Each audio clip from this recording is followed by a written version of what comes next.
नमस्कार भारत के भाग्य विधाताओं, आप देख रहे हैं ओम इंटरटेनमेंट अड्डा और मैं हूं आपके साथ ओम प्रकाश। तो आज हम लोग देखेंगे नेहरू जी के नजरिए से आधुनिक भारत के दो मंदिरों में अंतर देखेंगे दोस्तों।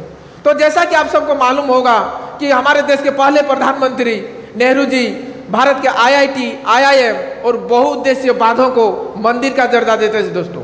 बहुउद्देशीय बांध कहने का मतलब है जैसे भाखड़ा नंगल बांध, हीराकुंड बांध, दामोदर घाटी बहुउद्देशीय परियोजना, इन्हें जो है नेहरू जी मंदिर का दर्जा देते थे दोस्तों। तो अभी हम लोग देखेंगे IIT और IIIT हैदराबाद में अंतर देखेंगे दोस्तों। तो IIT अभी दोस्तों मल्टीपर्पज हो गया है, वहाँ पे वो सिर्फ इंजीनियरिंग के लिए प्रसिद्ध नहीं है। अभी IIT में मैनेजमेंट का कोर्स कराया जाता है, इंटीग्रेटेड B.Ed का कोर्स कराया जाता है, अभी IIT में LLB का कोर्स कराया जाता है। तो इस प्रकार से IIT जो है मल्टीपर्पज हो गया है दोस्तों। तो अगर हम लोग इंजीनियरिंग में किसी को एडमिशन लेना है तो उस नज़रिए से देखेंगे दोस्तों। तो अगर इंजीनियरिंग के लिए देखें तो एलिजिबिलिटी जो क्राइटेरिया है दोस्तों, +2 PCM से करना होगा।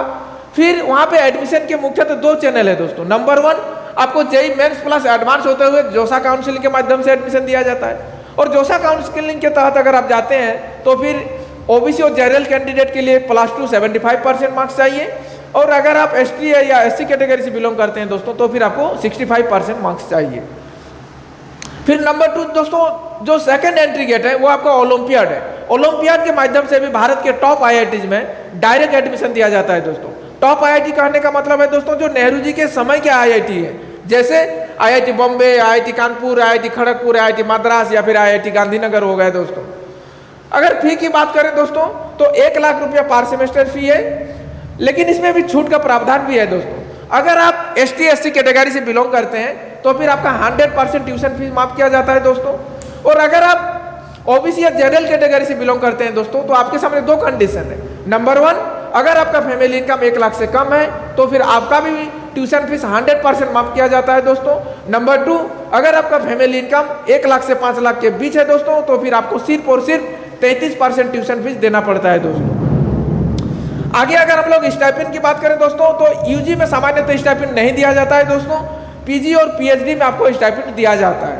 प्लेसमेंट की अगर बात करें दोस्तों तो टॉप IIT के कहने का क्या मतलब है, जो नेहरू जी के समय के IIT है दोस्तों, वहाँ पे एवरेज पैकेज जो है 22 से 25 लाख का मिलता है दोस्तों। और अगर कंप्यूटर साइंस की बात करें तो 35 से 40-45 लाख तक का भी एवरेज पैकेज मिलता है दोस्तों। अब अगर हम लोग रुक करेंगे IIIT हैदराबाद की ओर दोस्तों, तो भारत में IIIT की जो स्थापना की गई है वो मुख्यतः कंप्यूटर साइंस और इलेक्ट्रॉनिक्स एंड कम्युनिकेशन के लिए किया गया है दोस्तों। अगर हम लोग एडमिशन के लिए एलिजिबिलिटी क्राइटेरिया देखें दोस्तों तो +2 PCM से चाहिए। वहाँ पे एडमिशन के 4 चैनल है दोस्तों। एक आपका नंबर 1 जो है JEE मेंस के थ्रू जोसा काउंसलिंग के माध्यम से आपको एडमिशन मिल जाएगा।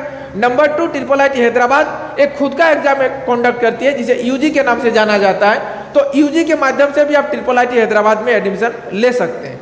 नंबर 3, ओलंपियाड के थ्रू भी आप डायरेक्ट IIIT हैदराबाद में एडमिशन ले सकते हैं दोस्तों। नंबर 4, डासा के माध्यम से विदेशी छात्र भी IIIT हैदराबाद में एडमिशन ले सकते हैं दोस्तों। फिर क्या क्या कोर्सेज कराया जाता है तो BTech इन कंप्यूटर साइंस या फिर इलेक्ट्रॉनिक्स एंड कम्युनिकेशन में कराया जाता है, या फिर आपको BS और MS की डिग्री दिया जाता है दोस्तों, बैचलर ऑफ साइंस और मास्टर ऑफ साइंस, ये डुअल डिग्री है दोस्तों। वहाँ का अगर फी की बात करें दोस्तों तो 5 लाख रुपया सालाना फी है। अगर आप वहाँ से BTech करते हैं तो 4 साल का BTech होता है तो 20 लाख रुपया ट्यूशन फीस आपको जमा करना पड़ेगा दोस्तों। और अगर आप वहाँ से डुअल डिग्री अर्थात 5 साल का कोर्स करते हैं तो फिर 5 साल का 25 लाख रुपया आपको ट्यूशन फीस जमा करना पड़ता है दोस्तों। ये थोड़ा सा खर्चीला कॉलेज जरूर है दोस्तों, लेकिन इसके लिए डरने की कोई बात नहीं है दोस्तों, घबराने की कोई बात नहीं है। IIIT हैदराबाद के कैंपस में एक SBI का ब्रांच है जो आपको बिना गारंटर का 40 लाख रुपए तक का लोन देती है। फिर अगर हम लोग दोस्तों स्टाइपेंड की बात करें तो यहाँ पे भी दोस्तों UG के लेवल पे सामान्यतः जो है स्टाइपेंड नहीं दिया जाता है, PG और PhD में आपको स्टाइपेंड दिया जाता है दोस्तों। अगर प्लेसमेंट की बात करें दोस्तों तो 99% प्लेसमेंट मिलता है दोस्तों। और अगर एवरेज पैकेज की बात करें दोस्तों तो 32 से 35 लाख रुपया का एवरेज पैकेज मिलता है दोस्तों। तो आज का हमारा ये विश्लेषण आप लोगों को कैसा लगा कमेंट में जरूर बताइएगा। फिर मिलेंगे अगले एपिसोड में, तब तक आप लोग अपना और अपनों का ख्याल रखें। जी धन्यवाद, शुक्रिया।